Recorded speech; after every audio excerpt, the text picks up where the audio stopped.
அன்புள்ள கடகராசி அன்பர்களே வணக்கம். 2025ஆம் வருடத்திற்கான பலன்களை நாம் பார்க்க போகிறோம்.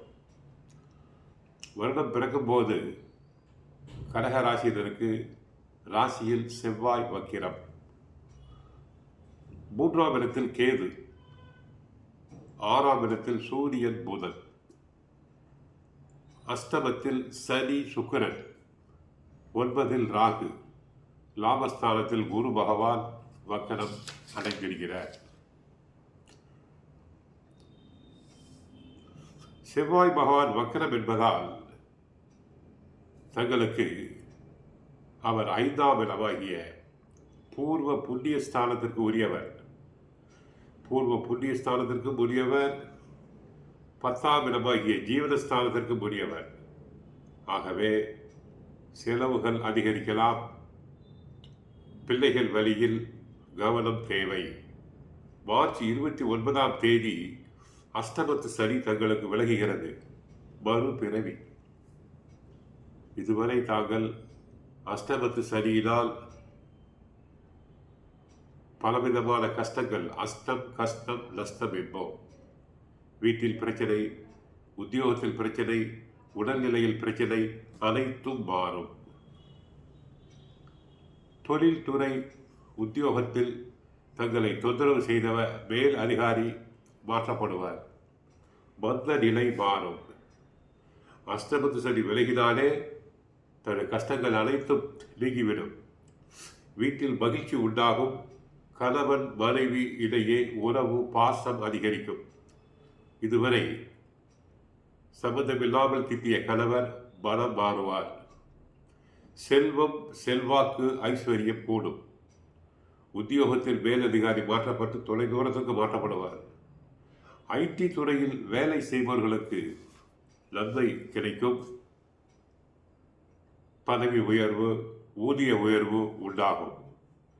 ஆக கடகராசினருக்கு மார்ச் மாதம் 29ஆம் தேதி சனி பகவான் 9ஆம் இடத்துக்கு செல்கிறார். நன்மை. மே 15ஆம் தேதி குரு பகவான் விரயராசிக்கு வருகிறார். சுப விரயங்கள் உண்டாகும். வீட்டில் திருமணம், சீமந்தம், பிள்ளைகளின் படிப்பு போன்றவற்ற சுபகாரியங்களுக்காக தாங்கள் செலவிடலாம்.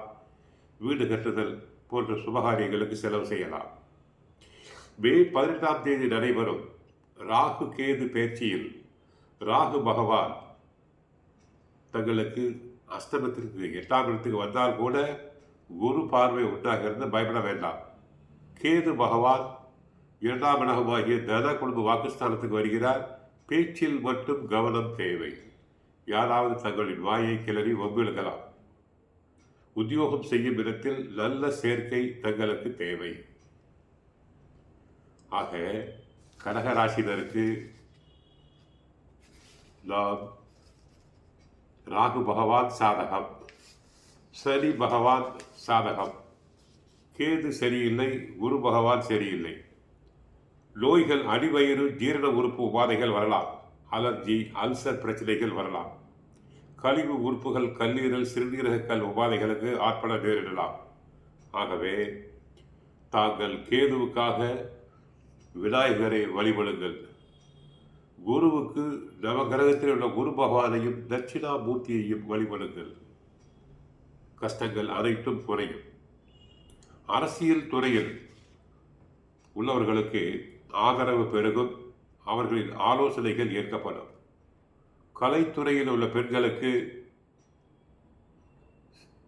சினிமா துறை, சின்னத்துறை உள்ளவர்களுக்கு ஓரளவு வாய்ப்புகள் கிடைக்கும். சேமிக்க தொடங்குவீர். பழைய கடன்கள் இருந்தால் அணைக்கலாம். இனிமேல் தைரியமாக வேறு முதலீடுகள் செய்யலாம். பிஸ்னஸ் ஸ்டார்ட் செய்யலாம். மாணவர்கள் கெட்ட சகவாசம் கூடாது. வீட்டில் பெற்றோர் பேச்சை கேட்டாலே நல்ல மதிப்பெண்களை பெறுவார்கள். அரசு துறையினருக்கு தற்சமயம் 6ஆம் இடத்தில் சூரியன் இருப்பதால் அரசு சம்பந்தப்பட்ட காரியங்களில் வெற்றி பெறலாம். பதவி உயர்வு போன்றவை கிடைக்கலாம்.